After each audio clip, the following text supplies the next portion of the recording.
வணக்கம் நண்பர்களே! நான் உங்கள் வாஸ்தன் பரமசிவம். இன்னைக்கு வாஸ்து தகவலா நம்ம எத பத்தி பார்க்க போறோம்னு பார்த்தீங்கன்னா, சமீபத்தில YouTubeல ஒரு வீடியோ வாஸ்து சம்மந்தமான வீடியோவ பார்த்துட்டு ஒரு நண்பர் ஒருத்தர் என்கிட்ட டவுட் கேட்டிருந்தாருங்க. அவருக்கு என்ன விளக்கம் குடுத்தனோ அத தான் நான் இங்க சொல்லப் போறேன். வடக்கு வாசல் வீடோ, கிழக்கு வாசல் வீடோ, நம்ம வடமேற்குல கழிவுநீர் தொட்டி, கழிவறை அமைக்கும்போது, அந்த கழிவறையில வடக்கு முன்னா ஓப்பன் ஓ வடக்கு பார்த்த மாரி ஓப்பன் விடும்போது, அது வடமேற்கு வடக்கு வாயில் ஓப்பன் ஆயி, நீச்ச வாயில் ஓப்பன் ஆயி தவறான கெடுதலான பலன குடுக்கும்.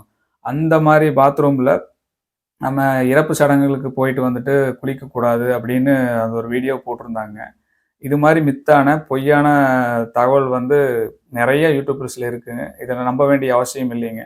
வடமேற்குல அ ஒரு லெட்ரின் பாத்ரூம் கட்டும்போது, அது வீட்லருந்து வெளிய தனியா செப்பரேட்டா கட்டும்போது, இந்த மாரியான வாயில் விடுறது வழக்கம் தானுங்க. அதனால எந்த ஒரு கெடுதலான பலனும் தருவதில்லை. அவரு என்ன அடிப்படையில் சொன்னாருன்னு தெரியலைங்க.